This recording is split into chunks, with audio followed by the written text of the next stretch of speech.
ఏసే పరిష్కారము అనుదిన Bible study కార్యక్రమం ప్రేక్షకులందరికీ యేసుక్రీస్తు వారి సర్వశ్రేష్ఠ నామమున వందనాలు. ప్రభువునందు ప్రియ దేవుని బిడ్డలారా, నేటి దినము డాక్టర్ కారుపాటి శాంతిసాగర్ గారి ద్వారా బైబిల్ స్టడీలోని వాక్య ధ్యానమును ద్వితీయోపదేశ కాండము నుండి ధ్యానం చేసుకుందాము. మీరందరూ బైబిల్తోనూ నోట్బుక్తోనూ సిద్ధపడి ఉంటే డాక్టర్ కారుపాటి శాంతిసాగర్ గారు ప్రార్థన చేసి ఈ దినపు వాక్య పరిచర్య చేస్తారు. ప్రభువునందు ప్రియ దేవుని బిడ్డలారా, ఈ రాత్రి కాలపు వాక్య భాగం కొరకు సహకారాన్ని ఇస్తున్న కుటుంబం ఏలూరు గన్ బజార్ వాస్తవ్యులు కీర్తిశేషురాలు మట్టా జీవన్ జ్యోతి గారి జ్ఞాపకార్థం భర్త మట్టా అజరయ్య గారు, వీరి కుమారుడు కోడలు జ్యోతి సుధాకర్ బ్లెస్సీ గారు, కుమారుడు సహోదరుడు వి శామ్యూల్ బాబురావు, సహోదరి వి ఝాన్సీ రాణి, మరదలు అనసూయ గారు సహకరిస్తున్నారు. మట్టా అజరయ్య గారికి ప్రత్యేక కృతజ్ఞతలు. జీవన్ జ్యోతి గారు ఏసే పరిష్కారానికి సహకారిగా ఉండేవారు. ప్రభువు ఆమెను తన సన్నిధికి తీసుకున్నారు. అజరయ్య గారి కుటుంబానికి ఆదరణ కలగాలని ప్రార్థిద్దాం. వాక్య ధ్యానం కొరకును ప్రార్థించుకుందాం. తలలు వంచండి, ప్రార్థనలో ఏకీభవించండి. మమ్మను మిక్కిలిగా ప్రేమిస్తున్న మా ప్రియ తండ్రి, మీకు వందనాలు. నేటి వాక్య ధ్యానము మా జీవితాలకు క్షేమాన్నిచ్చేదిగా సహాయం చేయండి. మట్టా జీవన జ్యోతి గారిని మీ సన్నిధికి చేర్చుకున్నారు. అజరయ్య గారిని ఆదరించండి. సోదరుడు సుధాకర్ను బ్లెస్సీని మీరు దీవించండి. వారి కుటుంబ సభ్యులను ఆశీర్వదించండి. ప్రత్యేకముగా నేటి వాక్య ధ్యానం ద్వారా మమ్మలను పురికొల్పండి. నీ సత్యం వైపు ఆకర్షించండి. మీ నీతిని జరిగించుటకు మాకు నేర్పించండి. ఎపిసోడ్ సహకారులు కావలసి ఉన్నది ప్రభు, పంపండి. మేలు చేయండి. యేసు నామములో వేడుచున్నాము తండ్రి, ఆమేన్. ప్రభువునందు ప్రియా దేవుని బిడ్డలారా, దయచేసి మీ పరిశుద్ధ బైబిల్ గ్రంథాన్ని తెరవండి. ద్వితీయ ఉపదేశ కాండము 24వ అధ్యాయము 5వ వచనాన్ని గమనించండి. గత రాత్రి విడాకులను గూర్చి, వివాహాన్ని గూర్చి, అక్రమ జీవితంలో ఉన్న వారి పట్ల సంఘం యొక్క బాధ్యతలను గూర్చి, సంఘ నాయకత్వం నెరవేర్చవలసినటువంటి విధులను గూర్చి ధ్యానం చేశాం. 5వ వచనం నేటి వాక్య ధ్యానంలో చూద్దాం. ఒకడు క్రొత్తగా ఒక ఆమెను పెండ్లి చేసుకుని సేనలో చేరిపోకూడదు. అతని పైన ఏ వ్యాపార భారమును మోపకూడదు. ఏడాది వరకు తీరికగా అతడు తన ఇంట ఉండి తాను పరిగ్రహించిన భార్యను సంతోష పెట్టవలెను. 5వ వచనంలో కూడా వివాహం గురించి మాట్లాడుతున్నాడు. నూతనముగా వివాహము చేసుకొనిన వ్యక్తి సేనలో చేరి, సైన్యములో చేరి యుద్ధానికి వెళ్ళిపోకూడదు. వివాహం చేసుకున్నటువంటి వ్యక్తి 1 సంవత్సరం పాటు తన ఇంటనే ఉండి ఇతర వ్యాపారాలలో ఉండక తన భార్యను సంతోషపెట్టువాడిగా 1 సంవత్సర కాలము ఆమెతోనే గడపాలి అనేది రాస్తున్నాడు. వివాహము అన్ని విషయములలో ఘనమైనదిగా దేవుడు ఎంచమన్నాడు. వివాహమునకు కర్త దేవుడు. ఆదాము ఒంటరిగా ఉండుట మంచిది కాదని ఎంచినది దేవుడు. గాఢ నిద్ర కలుగజేసి ప్రక్కటెముకను తీసి హవ్వను నిర్మాణం చేసి ఆదాము నద్దకు తీసుకొచ్చి ఇచ్చినది దేవుడు. కనుక వివాహం యొక్క వ్యవస్థ దేవుని ఏర్పాటు. వివాహాన్ని ఘనపరచమన్నాడు. వివాహమునందు స్త్రీ యొక్క ఆనందమును ప్రధానముగా ఎంచినట్లుగా ఇక్కడ చూస్తున్నాం.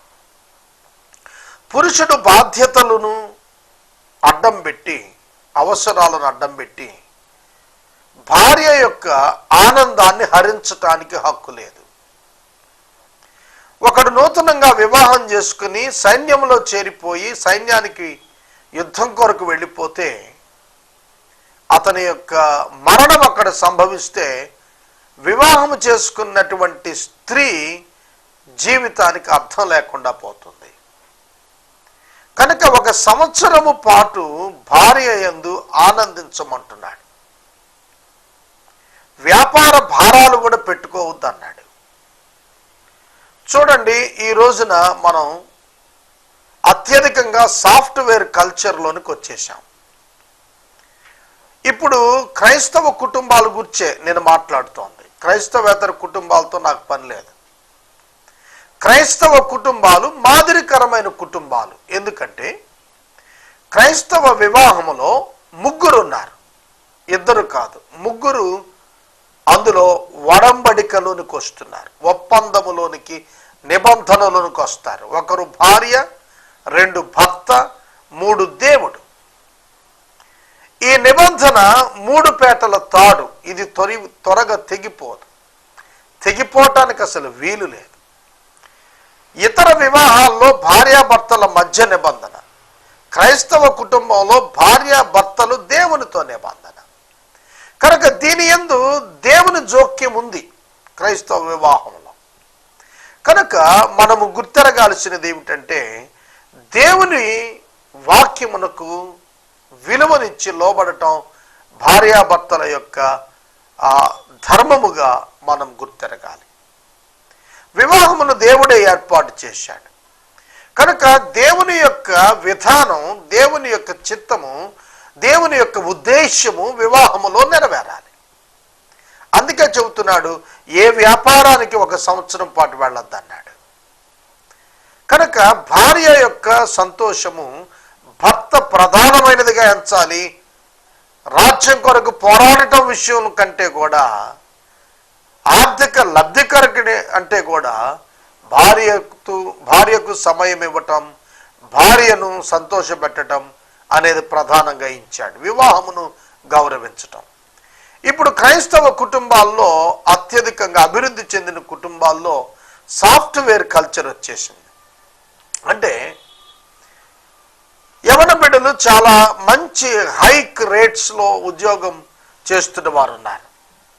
వారికి ఎంతవరకు తల్లిదండ్రులు చూస్తుంది ఏమిటంటే వారికి ఉన్నతమైనటువంటి డబ్బు సంపాదించే వ్యక్తులను వివాహం చేస్తున్నాం అని చూస్తున్నారే తప్ప వారి యొక్క కుటుంబ జీవితం నిర్మాణం అవుతుందా లేదనేది తల్లిదండ్రులు పట్టించుకోవటం లేదు.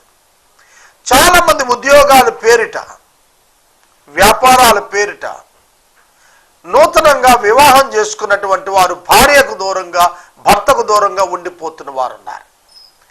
విదేశాల్లో చాలామంది క్రైస్తవ యువత, భారతీయ క్రైస్తవులు విదేశాల్లో వివాహం చేసుకున్న వారు ఉన్నారు. ఒకరు ఒక స్టేట్లో, ఇంకొకరు ఇంకొక స్టేట్లో. వారు కలుసుకునే అవకాశమును చాలా తక్కువగా వారు ఏర్పాటు చేసుకుంటున్నారు. దేవుని యొక్క వాక్యం ఎందుకు ఇట్లా చెబుతోంది? వివాహము స్థిరపడాలి, వివాహము యొక్క బంధము బలపడాలి అనగా వారిరువురు కూడా ఒక స్థలమున కలిసి నివసించాల్సిన అవసరం ఉన్నది. క్రిస్టియన్ ఫ్యామిలీ, క్రైస్తవ కుటుంబం, క్రైస్తవ వివాహం అనేటువంటి అంశం మీద చాలా సందర్భాల్లో నేను సెమినార్స్ కండక్ట్ చేశాను, వాక్యం చెప్పాను. ఒక జంట 40 ఏండ్ల పైగా అయింది అప్పటికే వివాహమై. ఈ యొక్క వర్తమానాలు మేము 40 సంవత్సరాల క్రితం విని ఉంటే మా జీవితాలు భిన్నంగా ఉండేవి అన్నాడు ఆ వృద్ధుడు. ఎందుకు నేను ఈ విషయం జ్ఞాపకం చేస్తున్నానంటే చాలామంది ఉద్యోగం కొరకనో, వ్యాపారం కొరకనో, విద్య కొరకనో భార్యాభర్తలు వివాహమైన దినముల నుండే సెపరేట్గా ఉంటున్న వారు ఉన్నారు. అది వాక్యము హర్షించటం లేదు. వాక్యము చెబుతున్నటువంటిది భార్యాభర్తలు ఒక చోట నివసించాలి.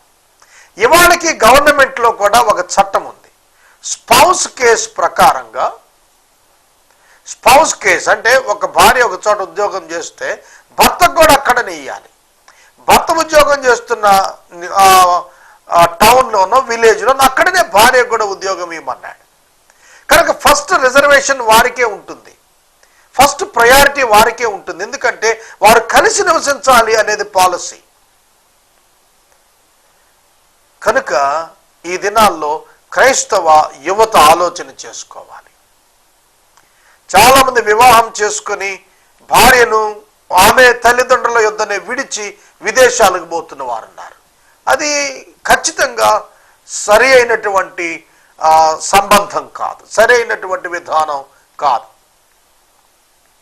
లోకం పరిగెడుతోందంటే లోకంతో క్రైస్తవ్యానికి పని లేదు, వాక్యంతోనే పని. లోకంలో ఇదంతా జరుగుతోంది, మనకెందుకు జరగకూడదు అనుకుంటే జరగవీలు లేదు. క్రైస్తవుడు ప్రత్యేకించబడిన వాడు. క్రైస్తవుని యొక్క విలువలు వేరు, క్రైస్తవుని యొక్క రెస్పాన్సిబిలిటీ వేరు, క్రైస్తవుని యొక్క అకౌంటబిలిటీ కూడా వేరు. సోదరుడా, సోదరి, నూతనంగా వివాహం చేసుకున్న వాళ్ళు మాత్రమే కాదు, వివాహమైన ప్రతి భార్యాభర్త ఒక చోటనే ఉండాలి. వారు కలిసి జీవించాలి, వారు కలిసి నివసించాలి. అప్పుడే ఆ వివాహం యొక్క ఫలములు సమాజానికి అందుతాయి. చక్కటి ఆరోగ్యవంతమైనటువంటి సమాజం నెలకొల్పబడుతుంది. భార్యాభర్తలు శోధించబడకుండానట్లుగా చాలా చక్కటి అమరిక కలుగుతుంది భార్యాభర్తలు కలిసి నివసించినప్పుడు.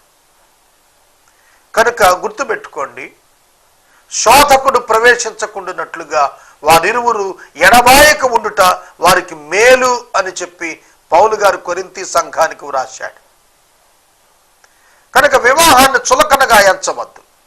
వివాహాన్ని మనీ మేకింగ్ కొరకో, ఎసెట్ మేకింగ్ కొరకో, సొసైటీలో ఒక రేంజ్ డెవలప్మెంట్ ఎస్టాబ్లిష్ చేయటం కోసమో వివాహాన్ని వాడుకోకూడదు. వివాహము దేవుడు అనుగ్రహించినటువంటిది. కనుక వివాహము చేసుకున్నటువంటి పురుషుడు సేనలో, సైన్యములో చేరిపోకూడదు, వ్యాపారములలో మునిగిపోకూడదు. తన భార్యతో 1 సంవత్సర కాలం నివసించమన్నాడు. ధర్మశాస్త్రం తూచా తప్పకుండా ఆ దినాల్లో ఆచరించారు. అందుకనే యేసుక్రీస్తు ప్రభువారు పిలిచినప్పుడు నేను వివాహము చేసుకొని ఉన్నాను, నేను రాలేను అని ఒకడు జవాబిచ్చాడు. నేను ఎడ్లు కొన్నాను, నేను రాలేనని మరొకడు జవాబిచ్చాడు. నేను పొలం కొన్నాను, నేను రాలేనని ఒకటి జవాబిచ్చాడు. కనుక వివాహం చేసుకున్నవాడు దేవుని వాక్యం చొప్పుననే, ధర్మశాస్త్రం చొప్పుననే ఆమెతో గడుపుతున్నవాడు ఉండాలి. ఇది పాత నిబంధనలో చెప్పాడు. ఇంకా ఎక్కువైనటువంటి బాధ్యత నూతన నిబంధనలో ఉంది. మరి ఎక్కువైన బాధ్యత. ఒక విషయం చెప్పనివ్వండి, ఒక భార్యాభర్త యొక్క మనుగడ, భవిష్యత్తు, జీవితం ఎవరిపై ఆధారపడి ఉందో తెలుసా? క్రైస్తవుల విషయంలో దేవునిపై ఆధారపడి ఉంది. దేవుని చిత్తమును నెరవేర్చడానికే వారిరువురిని దేవుడు యునైట్ చేస్తున్నాడు. ఆశ్చర్యం, ఆశ్చర్యం. యాకోబు పద్దనరాములో తన మామగారింటికి వెళ్ళి భార్యలను తెచ్చుకోవటం అనేది ఆశ్చర్యం. దేవుడు ఎవరికి ఎట్లా ఏర్పాటు చేశాడనేది అర్థం కాదు. కనానీయులలో ఒక్క కుమార్తెను నా కుమారునికి చేయకూడదు, నా తండ్రి ఇంటికి వెళ్ళని అబ్రహాము ఎలియాజరుతో చెప్పినది ఆశ్చర్యం. ఇది యెహోవా వలన కలిగిన కార్యం. మేము అవును కానీ కావునని కానీ చెప్పలేం, మేము అవునని కానీ కాదని కానీ చెప్పలేం. లాబాను అతని తండ్రి బెతుయేలు అన్న మాటలు. కనుక మ్యారేజ్ ఇన్స్టిట్యూషన్, వివాహ వ్యవస్థ దేవుని చేత స్థాపించబడి అనుగ్రహించబడి దైవ ఉద్దేశాలు నెరవేర్పు కొరకు ఇవ్వబడినవి కాబట్టి దేవుని యొక్క ఉద్దేశాలే వివాహంలో నెరవేర్చబడాలి. బద్ధులమై ఉన్నాము అనేది మనం నేర్చుకోవాలి. తరువాత తీరికగా ఉండి అతడు తన ఇంట తాను పరిగ్రహించిన భార్యను సంతోషపెట్టవలెను. తీరికగా ఉండవలెను అన్నప్పుడు ఖచ్చితంగా భార్యకు సమయం ఇవ్వవలెను అనేది మనం చూస్తున్నాం. భార్యకు సమయమును ఇచ్చుట అనేది వారి వైవాహిక జీవితం యొక్క అభివృద్ధికి దోహదపడేటువంటి అంశం. వారి యొక్క జీవితంలో వారు ఆనందముతో పాటుగా బాధ్యతలను పంచుకోగలిగేది ఎప్పుడంటే వారు సమయాన్ని వారు ఇరువురు ఇచ్చిపుచ్చుకున్నప్పుడు. అలాగని ఎవరి కుటుంబాలు బ్రద్దలైపోతాయి. భార్యకు భర్త సమయం ఇవ్వకపోతే, భర్తకు భార్య సమయం ఇవ్వకపోతే వారిరువురిలో నిర్లక్ష్యపరచబడుతున్నామనే భావన సాతానుడు ప్రవేశపెడతాడు. వృద్ధి చెంది మ్యారేజ్ బ్రేకప్కి వస్తుంది. జాగ్రత్తగా ఉండాలి. కనుక ఆమెను సంతోషపెట్టవలెను. చూస్తున్నారా, సంతోషపెట్టవలెను అనేటువంటి పదము చాలా లోతైనటువంటి అర్థంతో కూడినటువంటిది. కేవలము శారీరక సంబంధమైనటువంటి అంశమే మాట్లాడటం లేదు. ఒక సగటు స్త్రీ, ఒక మహిళ ఏ ఏ విషయాల్లో ఆనందపడుతుంది అనేది సైకాలజిస్ట్స్, మనస్తత్వ శాస్త్రవేత్తలు ఎగ్జామిన్ చేసి, పరిశీలన చేసి అనేక విషయాలు తెలియచేశారు. శాస్త్రవేత్తలు తెలియచేసే అంతటి విషయాలైనా కామన్ ఉమెన్లో అవి ప్రూవ్ అవుతాయి. ఖచ్చితం.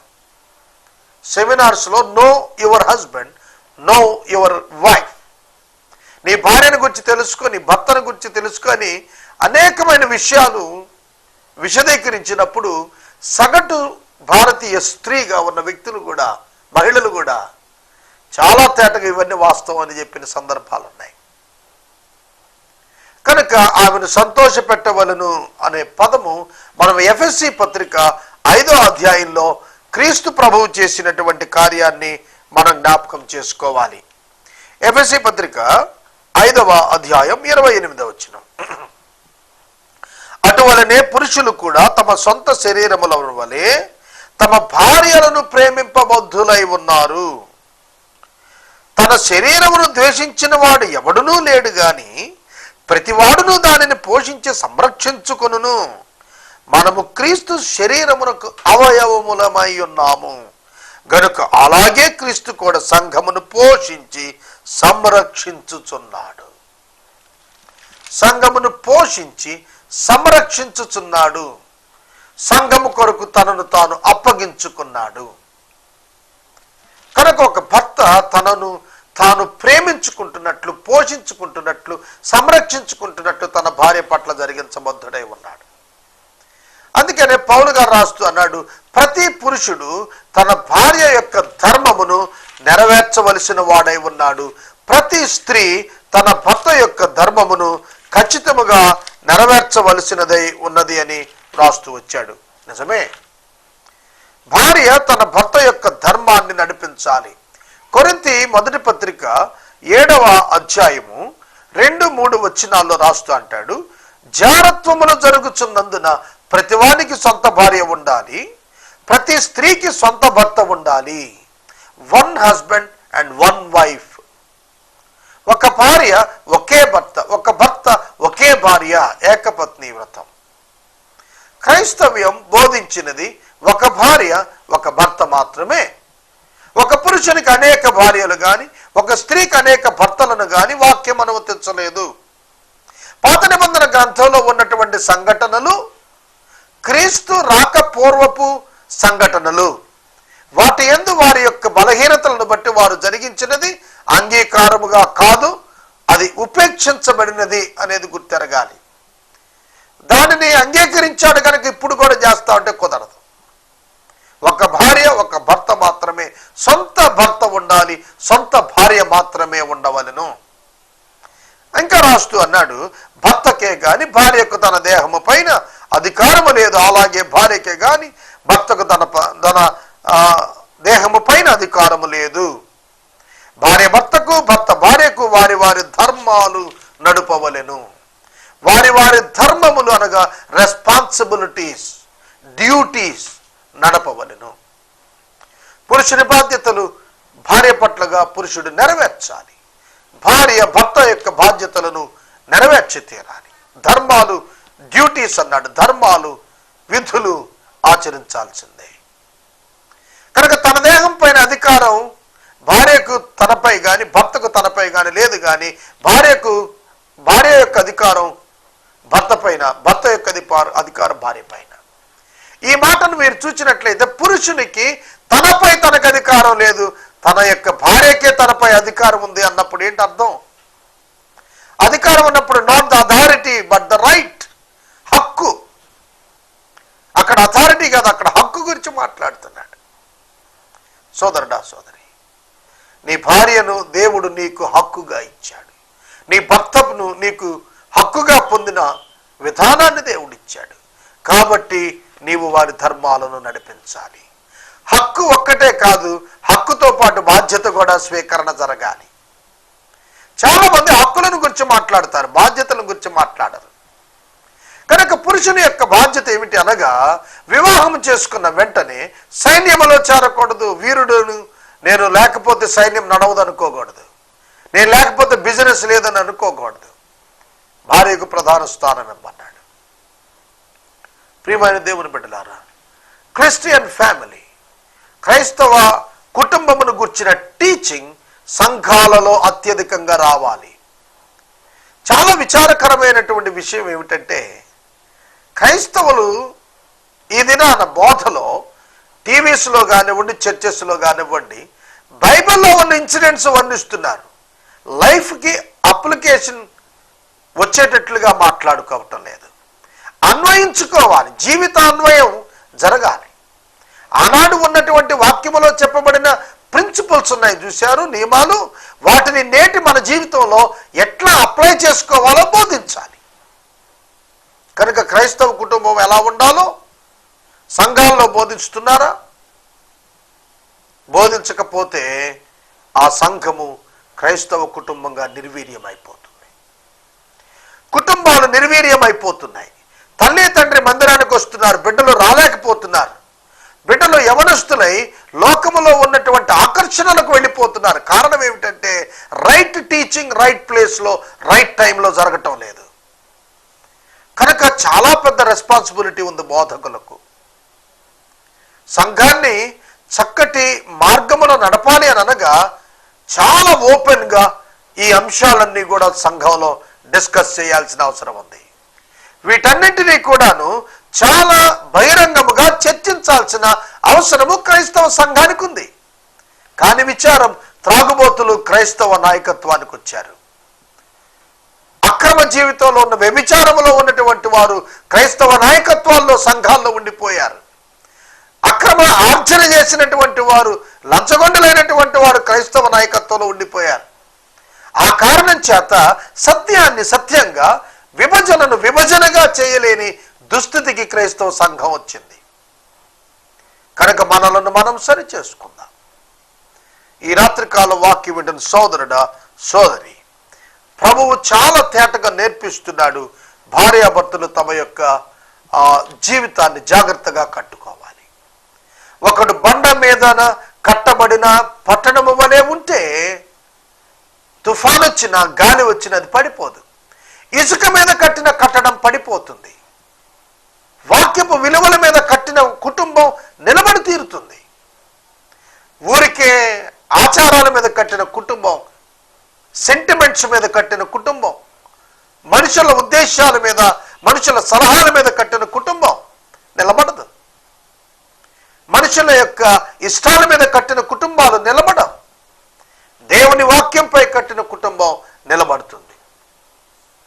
నేను చాలా వివాహాలకు హాజరై వాక్యం చెప్పాను.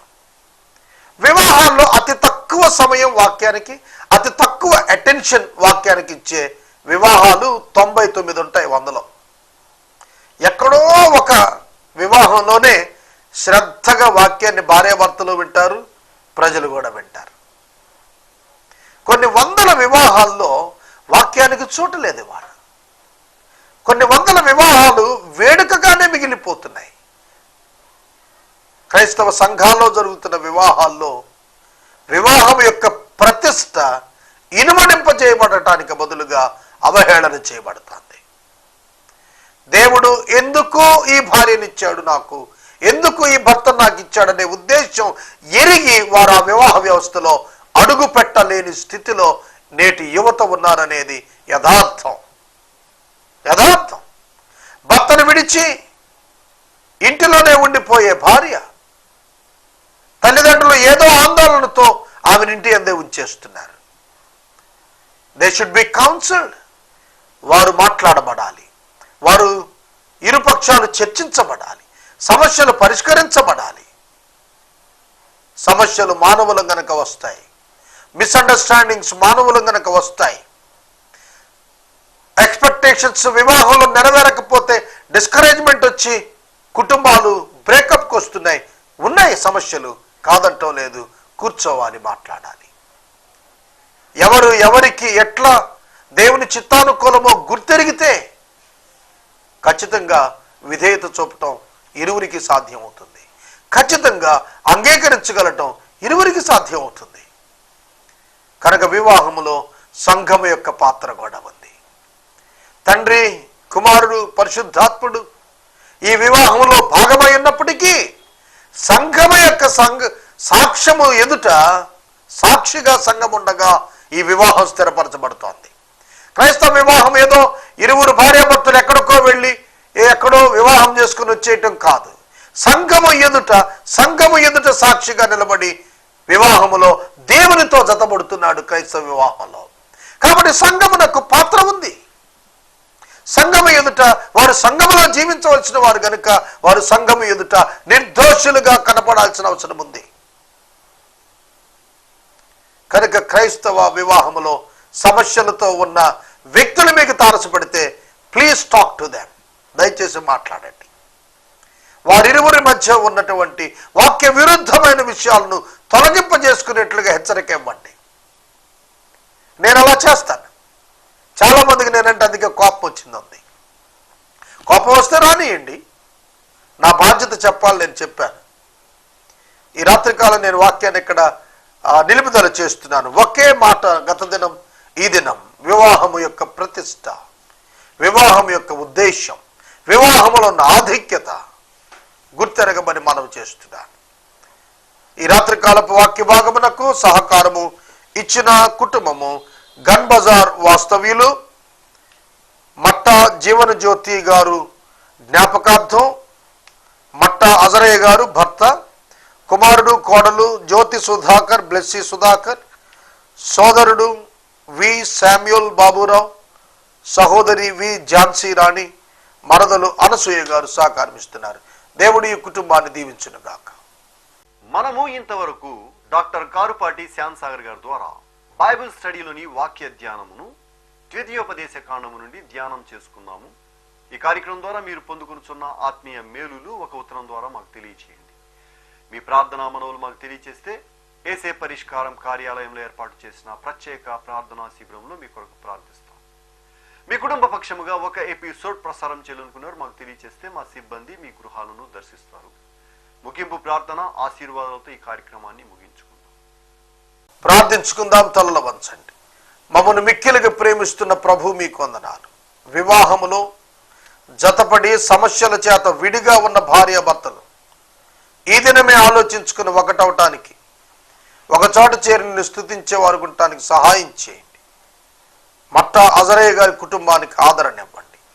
ఎపిసోడ్ సహకారులను పంపండి. యేసునామములో అడుగుచున్నాము తండ్రి, ఆమెన్. మన తండ్రి అయిన దేవుని ప్రేమ, కుమారుడైన యేసయ్య కృప, పరిశుద్ధాత్మని యొక్క అన్యోన్య సహవాసం సదా మనకు తోడై ఉండును గాక. ఆమెన్.